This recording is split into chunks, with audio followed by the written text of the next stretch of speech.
Sempre la provincia di Vicenza protagonista Viaggiando Viaggiando in queste settimane, e Steve è sempre alla ricerca dei luoghi più belli e più interessanti e caratteristici da proporre a tutti quanti voi amici telespettatori. Oggi andremo alla scoperta delle risorgive, andremo a vedere un vecchio mulino e andremo alla scoperta di Villa da Porto Casarotto. Tutto questo e molto altro tra pochi istanti, subito dopo la sigla.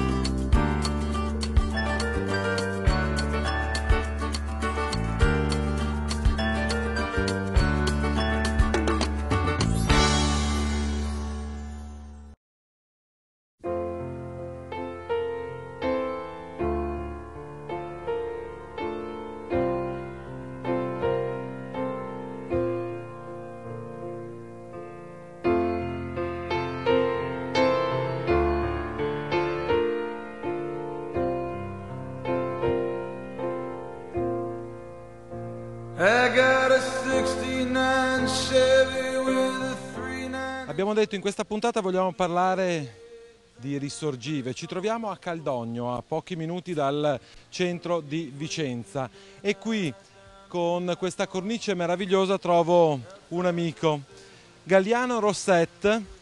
Possiamo definirti, non so come definirti Galliano, storico, artista, disegnatore. Qui vedo delle stampe che sono meravigliose, sono naturalmente opera tua. Perché? Perché vogliamo parlare appunto, per iniziare, di risorgive, perché questa è la terra proprio della provincia di Vicenza più importante per quanto riguarda le risorgive. Eh sì, abbiamo più di 42 milioni di litri d'acqua al giorno che vanno a Padova, quindi le più importanti d'Europa, possiamo dire. E risorgiva voleva dire forza vitale per le ville venete che dovevano essere costruite in questi posti, perché l'acqua con la ruota idraulica dava l'energia necessaria per avere le zone industriali del Cinquecento, quelle delle ville. Mi piace proprio questa definizione, la zona industriali del Cinquecento, il cuore praticamente di quelle che erano allora le ville, i grandi poderi di queste zone. Esattamente, con le grandi manifatture tipo le segherie per il legno, i magli per il ferro, i magli per il rame, i battilana, i battipanni per fare i feltri, eccetera, e i mulini per macinare i grani o le pile da riso.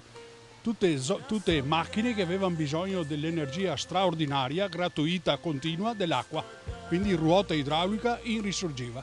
Qui naturalmente ce n'erano tantissimi di questi mulini, di queste ruote. Eh sì, e qui siamo nelle proprietà dei Caldogno di allora, potentissimi Caldogno. Questa era la zona del mulino più vecchio che avevano loro, 1520. Era l'approvazione da parte di Venezia e la costruzione. 1520 è partito proprio questo, e mentre dall'altra parte del paese avevano l'altra zona industriale con le segherie, i magli da ferro e da rame e le macine per le pietre. Quindi diciamo forse la parte più importante di un podere, quello appunto dove c'era, a parte l'acqua per un uso domestico, ma proprio come vogliamo ripeterlo, come motore, come energia per quella che era un po' l'industria del tempo. Eh sì, infatti lo stesso Palladio, prima di costruire la villa, una volta ricevuto l'incarico, andava sul posto a verificare la presenza dell'acqua, se era potabile, quanta ce n'era, e dopodiché lui faceva la villa perché sapeva perfettamente le esigenze di un grandissimo podere come erano le proprietà di allora, che avevano rispetto all'energia che solo l'acqua di risorgiva in questo caso poteva dare. Facciamo un cenno, abbiamo già un po' anticipato, questo mulino è uno dei pochi mulini rimasti e naturalmente funzionanti. Sì, aveva 3 ruote, naturalmente in epoca storica, 3 ruote, e macinava tutto quello che c'era da macinare per ridurlo in farina. Qui addirittura abbiamo questa che è una rarità assoluta, questo è un supporto del Cinquecento per il perno in ferro della ruota del mulino. Perché mentre là... È un nome molto particolare. Sì, si chiama, il supporto si chiama aseiara, mentre il perno in acciaio in ferro che usciva dall'albero della ruota, il melo, usciva il pezzo in ferro, quello era l'aseio maschile, lungo 1,5 metri, e appoggiava dentro a questo sasso di granito, naturalmente si vede lucido come fosse lucidato da un orafo questo. per la rotazione del perno. Questo è un rarissimo Aseiara da mulino del 500. Il perno sopra era tenuto in situ da dei ponticelli di legno duro ed era completamente lubrificato con l'acqua quando girava la ruota, altrimenti avrebbe surriscaldato il tutto. Nelle tue stampe vedo una che cade praticamente a fagiolo per quanto ci riguarda, Ndar Paracqua. Sì, Ndar Paracqua nella zona di Risorgiva, ma noi qui con pochi chilometri, basta arrivare a Villaverla, a Novoledo e su, abbiamo Otiene, la zona dove non c'è più la Risorgiva, c'è il pozzo. Quindi conosciamo tutti gli strumenti che servivano in casa per andare a fare scorta di acqua e portarla dentro. Solo Palladio nelle sue ville portava l'acqua corrente nelle cucine con i rubinetti eccetera eccetera, ma quello era Palladio e quelle erano le ville. Il resto era tutto un patrimonio di strumenti che servivano in ferro, in legno, in terracotta per prendere l'acqua e portarla dentro, perché era l'elemento essenziale per la vita domestica.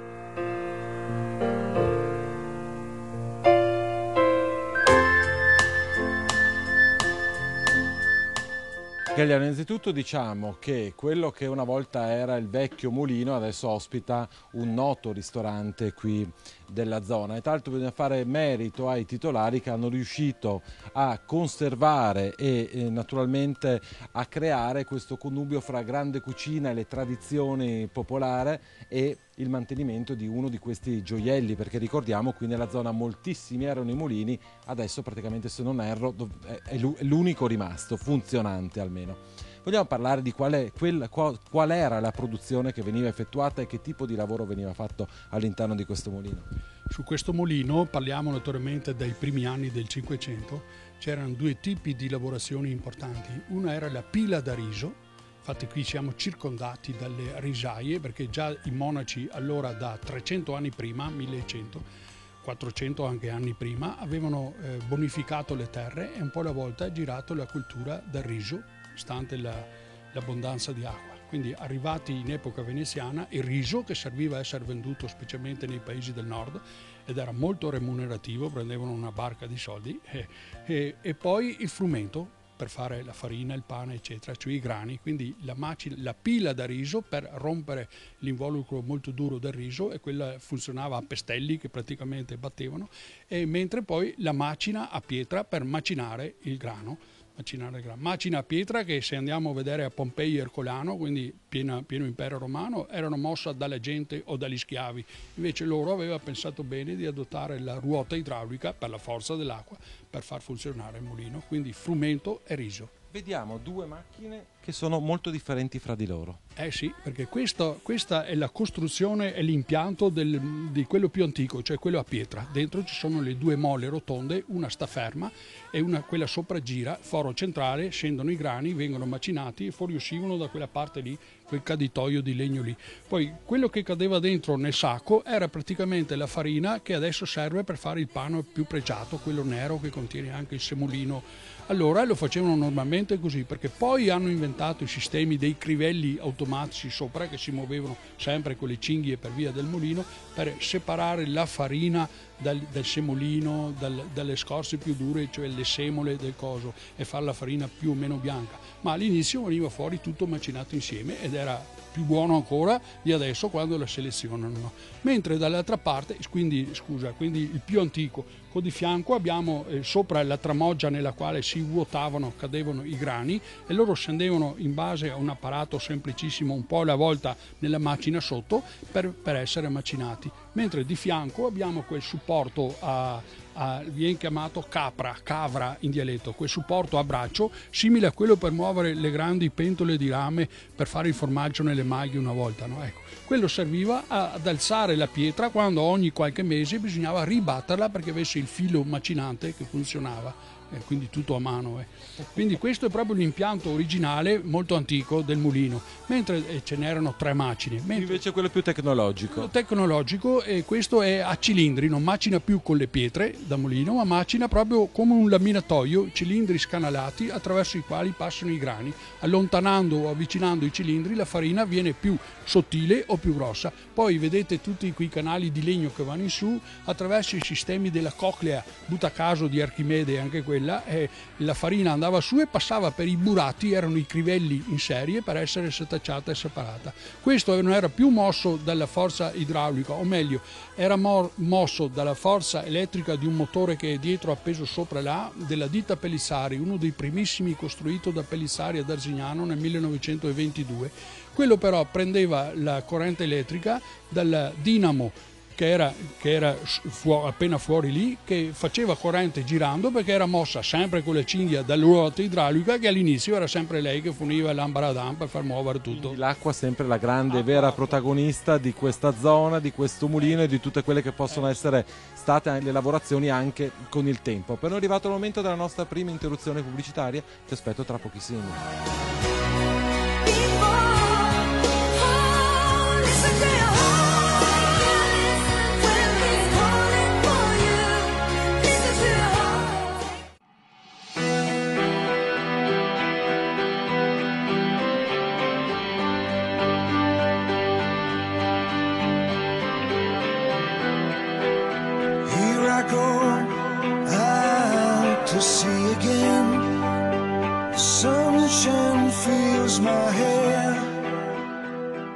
Seconda parte di Viaggiando, ben trovati a tutti i nostri amici viaggiatori, sempre provincia di Vicenza protagonista in questa puntata. Ci troviamo esattamente nel comune di Due Ville, località Vivaro, e alle nostre spalle vogliamo presentarvi, probabilmente qualcuno di voi facendo la marosticana da Vicenza, Bassano, avrà notato questa villa che è molto molto imponente. Villa da Porto, Casarotto, sempre con Galliano al mio fianco che ci sta facendo la guida. Adesso entri veramente nel tuo ruolo di storico. Andiamo a parlare di questa villa che ha uno stile palladiano anche se non è del Palladio. Non è del Palladio, però è del più grande architetto vicentino neoclassico, cioè Ottone Calderari. Ottone Calderari 1730, quindi già più lontano del Palladio, e è morto nel 1803. Però lui ha sposato l'idea palladiana, cioè un esponente di spicco del palladianesimo, cioè lui continuava a costruire con lo stile palladiano.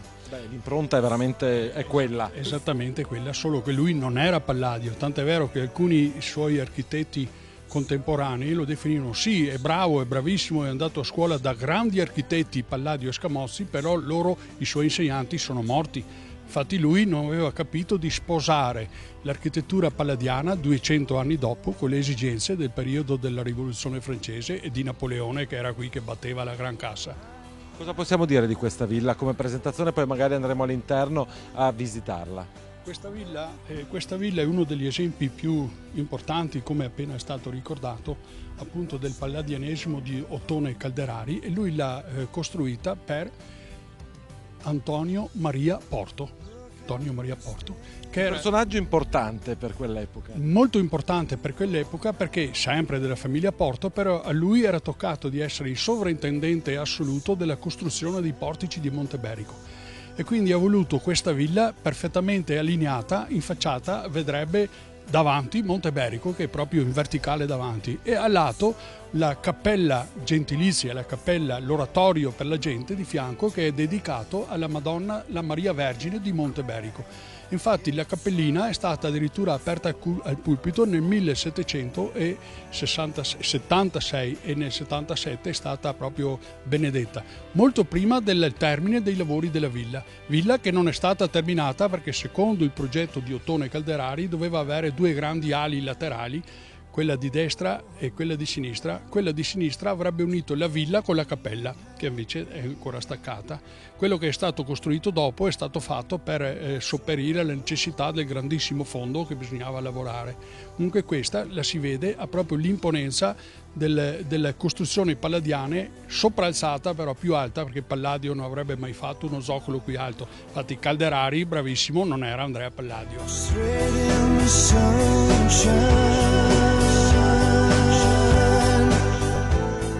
Galliano, proprio salendo queste scale, arrivando in questo punto, che si può forse ammirare la maestosità e l'imponenza che ha l'intera villa in tutto il territorio circostante. Eh sì, questa doveva proprio primeggiare nella pianura circostante, proprio pianura di Risorgiva con alle spalle le prealpi vicentine. Quindi già da lontano, più di 1 chilometro il vialone per arrivarci qui, la villa si imponeva per la sua presenza, cioè era importante che il padrone, il nobile, facesse vedere che lui c'era al centro della sua proprietà. Gli erano già concetti che erano già stati sviluppati nel 600-700 e Ottone Calderari li ha ripresi, tant'è vero che ha fatto uno zoccolo alto, come abbiamo detto prima, per questa villa, che è perfettamente costruita alla maniera palladiana. Le cucine... Secondo te un Palladio avrebbe fatto questo zoccolo? No, un Palladio avrebbe fatto lo zoccolo se il committente gliel'avesse chiesto, ma avrebbe fatto delle salite molto meno difficoltose ai lati, come non so, basta vedere le altre ville. Lui non avrebbe mai messo tanti gradini così davanti, cioè non doveva faticare assolutamente il proprietario per salire in pompa magna nella sua magione, nella sua dimora. Comunque veramente lo stile palladiano è veramente unico ed è pazzesco. Possiamo definirla la Villa Templio, nello stile palladiano? Esattamente sì, perché lui dentro nella sua villa ci mette la religione degli spazi, la religione delle temperature, la religione del clima tra estate e inverno, cioè veramente il tempio dello star bene, diciamo così. Cioè era per quello che come architetto, quando è stato capito anche adesso e viene studiato, si scopre sempre una funzione un passo più avanti degli altri suoi contemporanei e anche di tanti di adesso, perché proprio le sue ville erano templi dello star bene, della cultura, del vivere in amicizia. L'ultima cosa, basta guardare le aperture che ci sono nelle ville del Palladio. Qui non ci sono cancelli che chiudono, mura con i merli alti da difesa, no, qui sono proprio il tempio dell'amicizia, dello star bene, di arrivare a casa, dell'accoglienza, come si può dire, dello stare insieme tra cultura e tesori prodotti dal territorio. It's complicated, but understand me, 'cause Allora, innanzitutto diciamo che la cosa bella di questa villa è che è una villa abitata dai vari componenti della famiglia Casarotto e quindi è veramente una villa vissuta quotidianamente, che forse è un valore aggiunto di questa villa, e ci troviamo in uno dei tanti saloni. Diciamo, non ha quegli affreschi che magari si possono trovare in altre ville, però si respira un'atmosfera molto particolare, secondo me un po' magica.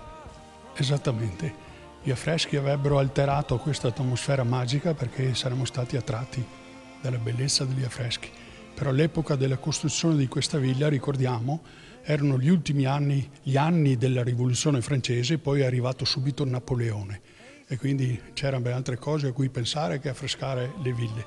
E comunque questo ci regala l'atmosfera magica, diciamo, come dicevi, della villa, o meglio questa penombra che non è una penombra, è l'ombra o di un parco dove si sta bene fuori, e loro avevano i grandi parchi, oppure l'ombra giusta delle sale di una villa. Guardiamo solo l'altezza, l'atmosfera che tiene dentro. L'altezza e il soffitto molto particolari. Eh sì, sono i soffitti a botte di Andrea Palladio, quindi resistentissimi, elastici e che ci permettono un'atmosfera straordinaria sia d'inverno e sia d'estate. È come una bottiglia costruita perfettamente per conservare all'interno un vino migliore di tutti gli altri. Questa è l'atmosfera delle stanze delle ville palladiane. Questa la possiamo chiamare palladiana perché è stata costruita nella più grande tradizione del palladianesimo, e come sue sorelle ha il Monticello negli Stati Uniti, la Casa Bianca, eccetera, eccetera, quindi, o in Inghilterra o le altre regge in giro. Questa era proprio costruita qui nelle terre del Palladio. A me fa impazzire anche questo pavimento, che secondo me è uno spettacolo. Capolavori assoluti, i pavimenti alla veneziana, fatti a mano giù.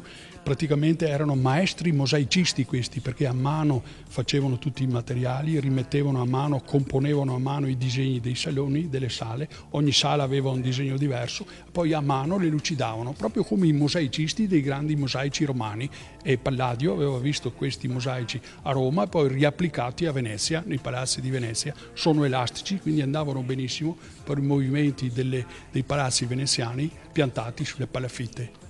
Cosa possiamo dire? Siamo alle battute finali, purtroppo il tempo è sempre tiranno. A chiusura di questa visita. A chiusura di questa visita possiamo dire la fortuna di questa villa che adesso dentro ha i componenti attuali, proprietari attuali della famiglia Casarotto, che ama la villa e fa di tutto per valorizzarla, e quello è importante, altrimenti sarebbe chiusa, non solo, ma passando per la strada per andare da Vicenza a Bassano come ci alziamo nel cavalcavia che ci mette a Povolaro, uno sguardo a sinistra e si vede questa meraviglia con la villa, la cappella e le prealpi, come abbiamo detto prima, dietro, nella zona delle Risorgive, vicinissimi a Ciuppese, la mitica Ciuppese.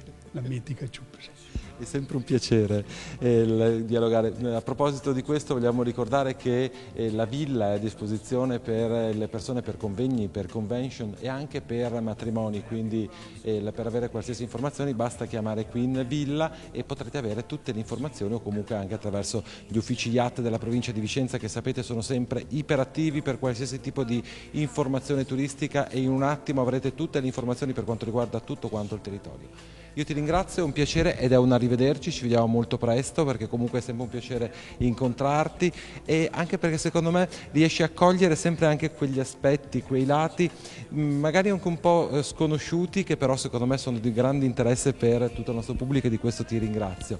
Per quanto ci riguarda siamo arrivati ai saluti finali, io vi do appuntamento a fra 7 giorni, stessa ora, stessa rete, come di consueto viaggiate assieme a noi.